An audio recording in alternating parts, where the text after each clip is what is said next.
गरीब काली बहू के जादुई बाल। माँ माँ, मुझे बहुत जोरों की भूख लगी है। भूख के मारे पेट में दर्द हो रहा है, कुछ खाने को दो ना। मगर घर में तो राशन का एक भी दाना नहीं बचा कि मैं गीले चावल ही बना दूं। अरे किसी काम का नहीं हूँ। मेरे होते हुए मेरे बीवी बच्चे भूख से बिलबिला रहे हैं और मैं निखट्टों की तरह हाथ पर हाथ धरे बैठा हूँ। जिंदगी से अच्छा तो मौत भली। मारे तेरे दुश्मन, ये सारा किया धरा इस काली चुड़ैल का है। जब से ये बहू बनकर आई है, इस चौखट के भीतर आई है, हमारे वारे न्यारे भाग्य भिक्कू के जैसे बदल गए। पता नहीं किस नक्षत्र में ये काली तुझे भाग गई। माँ, कावेरी को बहू बनाकर आए एक अरसा बीत गया, मगर आप आज भी इस बेचारी को उसके काले रंग के कारण कोसती रहती हो। अरे तो क्या करूं, जबरन शहद मिश्री समझकर चाटूं इसे। सच तो ये है कि इसका इस घर में होना मुझे खटकता है। रूप की धनी तो है ही नहीं, केश से भी कंगाल है। मैं तो कहती हूँ ये 4 बाल भी झड़ जाएं तो अच्छा पूरी तरह गंजी हो जाए। कावेरी की सास लीला देवी बहुत ही लालची किस्म की औरत थी, जो हर वक्त इसी ताक में रहती थी कि कहीं से कोई खजाना उसके हाथ लग जाए ताकि उसका जीवन सोने चांदी में कट सके। इस ख्वाब को पूरा करने के लिए उसने अपने बेटे को बलि का बकरा बनने का साध रखा था। मगर उसके सपने पर पानी तब फिर गया जब कुछ साल पहले महेश कावेरी से शादी करके घर आया और उसी पल चौखट पर खड़ी काली बहू को लीला ने अपनी नजरों पर चढ़ा लिया। और उस दिन से लेकर आज का दिन है, कावेरी के लाख करने के बावजूद वह सास को भाती नहीं। बेचारी काली बहू घर की बिगड़ी दिशा को देखकर फूट फूट कर रोने लगती है। तभी अचानक उसके सर के इर्द गिर्द एक खरी सुनहरी रोशनी चमक उठती है और अचानक ही उसके सर के 4 बाल घने लंबे सुनहरे बालों में बदल जाते हैं और उसका काला रंग गायब होने के साथ साथ गोरे रंग में बदल जाता है। ये कैसे हो गया?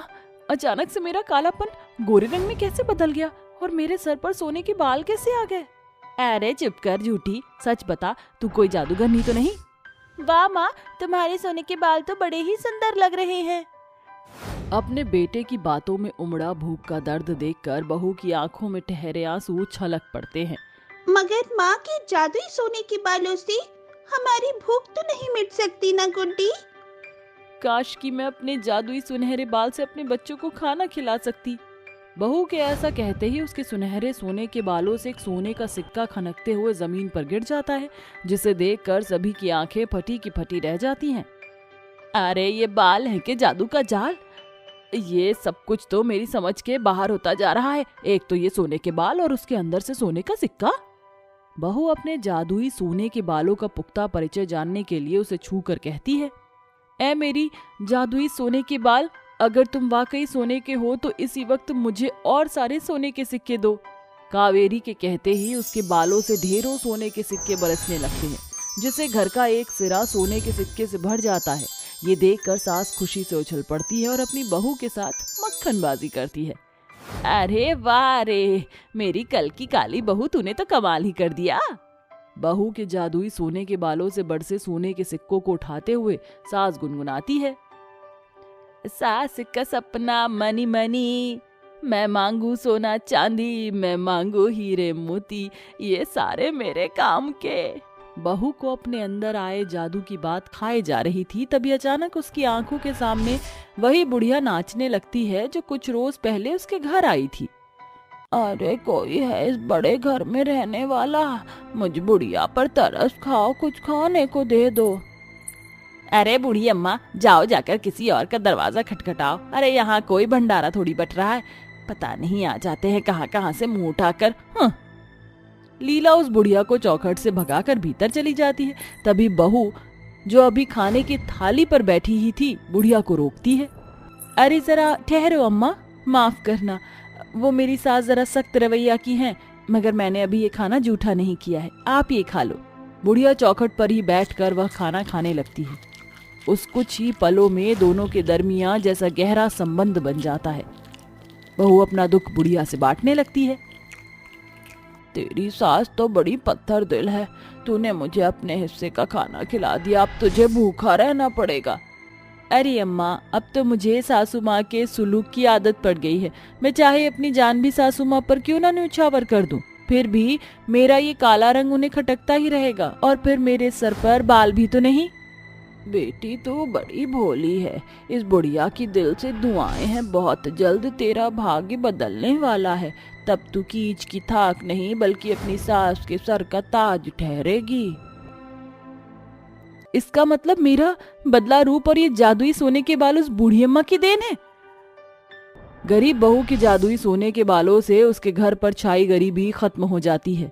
राजू और गुड्डी अच्छे स्कूल में पढ़ने लगते हैं।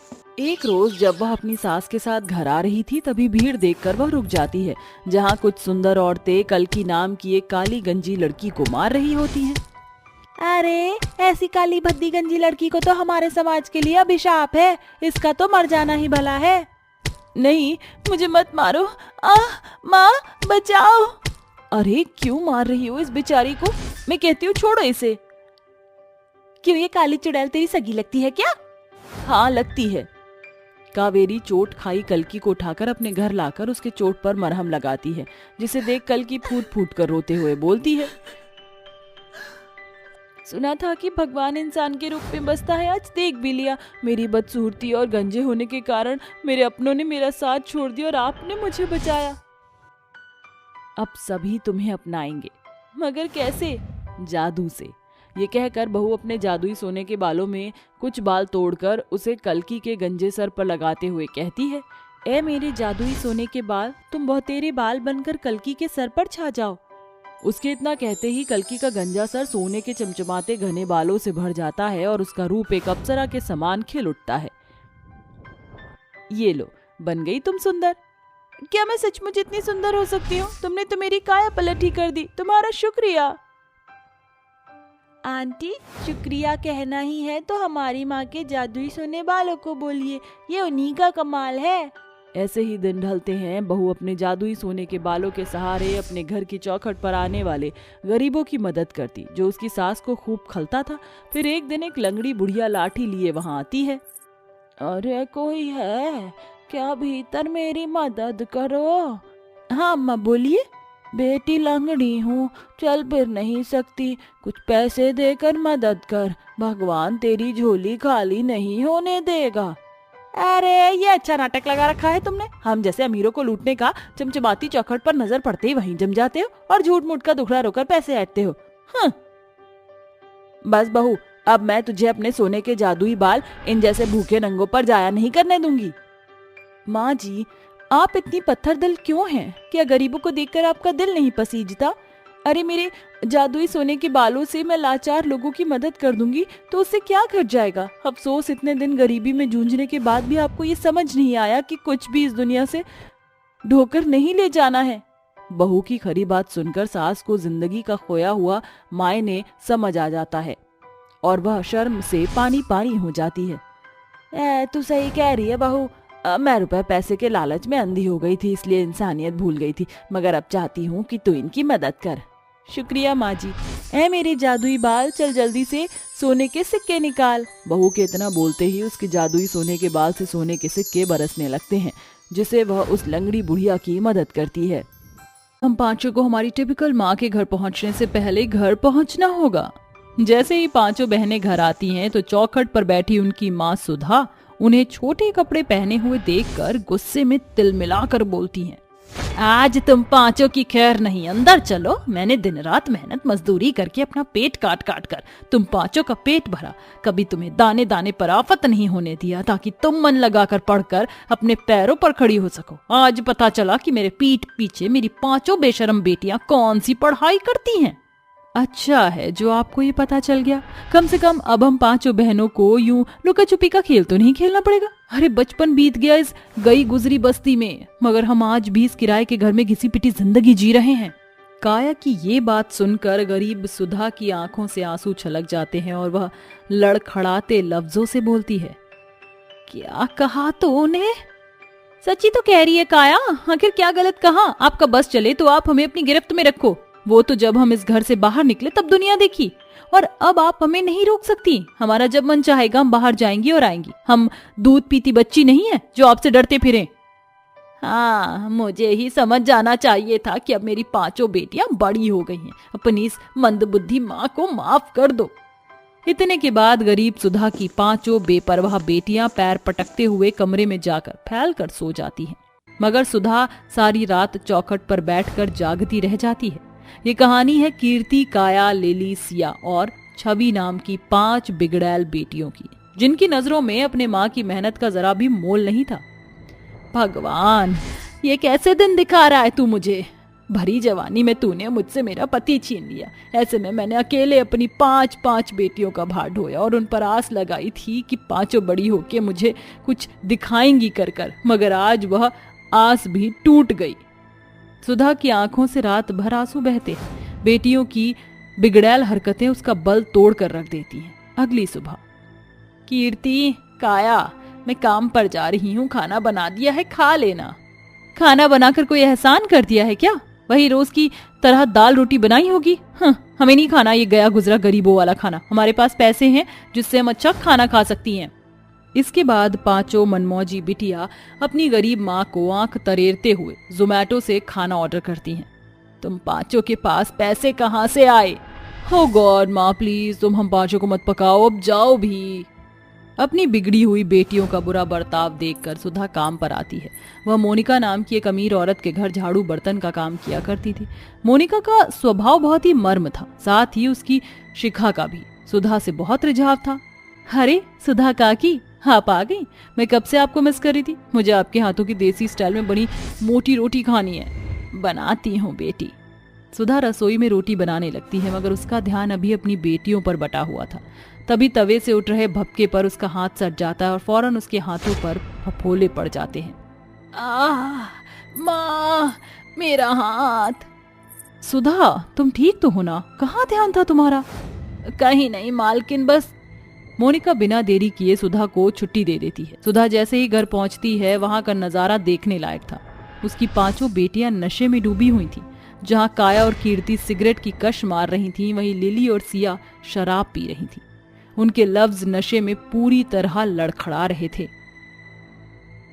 आओ ना माँ, हम 5 के साथ एक पैक तुम भी लगा लो। देखो, शराब के साथ साथ चखना भी है। अरे अब इतना भी क्या सोचना मदर इंडिया, आओ और मजे लूटो हमारे साथ। माँ आओ, सबसे पहले सिगरेट का एक कश मार कर देखो, मिजाज हरा हो जाएगा। अपनी बिगड़ैल बेटियों को नशे में डूबा देखकर सुधा उन्हें जैसे ही मारने के लिए बढ़ती है, लिली अपनी बूढ़ी माँ की बाह मोड़ देती है। यू ब्लडी बुढ़िया, हम पर हाथ उठाएगी? एक तो जब देखो कचर कचर कचर कचर कच्च करती रहती है, मगर तू तो आज गई धन्नो।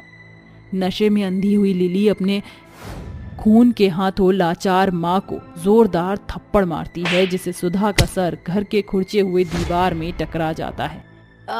माँ, मेरा सर, जिन्हें मैंने अपने खून से सींचा, आज वही बिगड़ी हुई बेटियां अपनी बूढ़ी माँ का खून बहा रही हैं।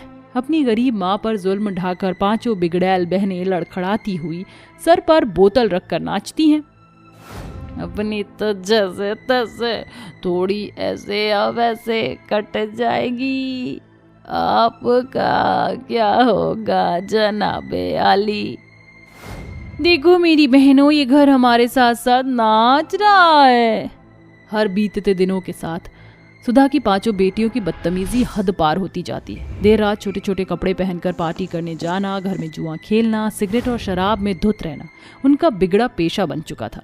एक रात की बात है, दिन भर की थकी हारी सुधा दरवाजे पर खड़ी बेटियों के आने की बाट जो रही थी। इतनी रात हो गई, पता नहीं मेरी 5 बेटियां कहाँ रह गई। भगवान उन्हें किसी भी गलत हाथों में पड़ने से बचाना। क्लब की पार्टी कितनी अमेजिंग शानदार थी। अरे वो तो होगी ना, अब तुम 5 बहनें हो ही इतनी बोल्ड और सेक्सी। रॉकी को छवि के छोटे कपड़े में दिख रहे घुटने को घूर घूर कर देखते हुए उस गरीब माँ के तन मन में आग लहक जाती है और वह उसे जोरदार थप्पड़ मारती है। नीच कमीने, अपने घर की माँ बेटियों को भी ऐसे ही घूरता है क्या? कहीं तू ये समझ रहा है कि इन 5 के आगे पीछे कोई नहीं तो इस वहम की धूल झाड़ ले। सुधा की फटकार सुनकर रॉकी फौरन वहां से भाग जाता है। तभी सबसे छोटी बेटी छवि सुधा पर चीख पड़ती है। ओ गॉड, क्या करूं मैं अपनी बोरम माँ का? हमारे बीच में क्यों टांग अड़ाती हो?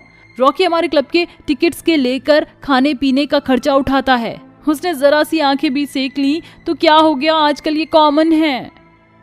अपनी बिगड़ी हुई बेटियों की गिरी हुई सोच उस गरीब माँ को तोड़ कर रख देती है। अगली सुबह जब पांचों बहनों की नींद खुलती है तो सुधा को अपने सामान की गठरी बांधता देख कीर्ति कहती है, माँ ये झोला झंटा क्यों बांध रही हो, कहीं जा रही हो क्या?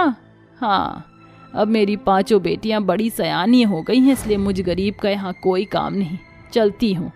सुधा अपना सामान उठाकर घर छोड़कर चली जाती है और लिली कहती है, जस्ट चिल गाइस, ये तो अच्छा हुआ जो हमारी गरीब माँ चली गई, अब हम खुलकर अपनी मनमर्जियां चलाएंगे। ऐसे ही दिन बीतते जाते हैं मगर सुधा की बिगड़ी बेटियों में कोई सुधार नहीं आता। मगर फिर वक्त अचानक से करवट लेता है, जिससे धीरे धीरे उन्हें अपनी माँ की कमी महसूस होने लगती है, जिसे देख छवि की आंखों से आंसू छलक जाता है। क्या हुआ छवि, तुम रो क्यों रही हो? माँ की याद आ रही है दीदी, एक वही तो थी जो हम पांचों बहनों पर रोक टोक करती थी, हमारा हाल पूछती थी। छवि की बात सुनकर कीर्ति, काया, सिया और लिली की आंख भर आती है और वह बिना देरी किए मोनिका के घर आती है। आंटी, हमारी माँ कहाँ है, उन्हें बुलाइए ना। कौन सी माँ, जिसकी तुमने कभी कदर नहीं की? क्या कभी तुमने पास बैठकर अपनी माँ से उसका हाल चाल पूछने की कोशिश की? नहीं, क्योंकि तुम बहनें अपनी दुनिया, अपनी अय्याशी में बिजी थी। जो दुख तुम्हारी गरीब माँ ने तुम्हारे लिए उठाए हैं, उसके लिए तुम पांचों को उसके पांव धोकर पीना था, मगर तुमने उसका दर्द कभी बांटा ही नहीं। मोनिका की डांट फटकार सुनकर पांच बिगड़ैल बहनें वहीं बैठकर फूट फूट कर रोने लगती हैं। तभी सुधा भागी भागी बाहर आकर उन्हें सीने से सटा लेती है। मेरी बच्चियों चुप हो जाओ, मैं तुम्हें रोते हुए नहीं देख सकती। माँ हमें माफ कर दो, हम पांचों को अपने किए पर पछतावा, अब हमें एहसास हो गया कि माँ की अहमियत क्या होती है। हमने अपने सारे बुरे लत छोड़ दिए हैं। उस दिन के बाद से सुधा की पांचों बेटियां अपनी सभी बुरी लत छोड़कर संस्कारों में ढलने लगती हैं। साथ ही अपनी माँ का भरी पूरी से खास ख्याल भी रखती हैं। माँ का दिल होता ही ऐसा है, बच्चे चाहे लाख गलतियां क्यों ना कर ले, माँ का दिल पिघल ही जाता है।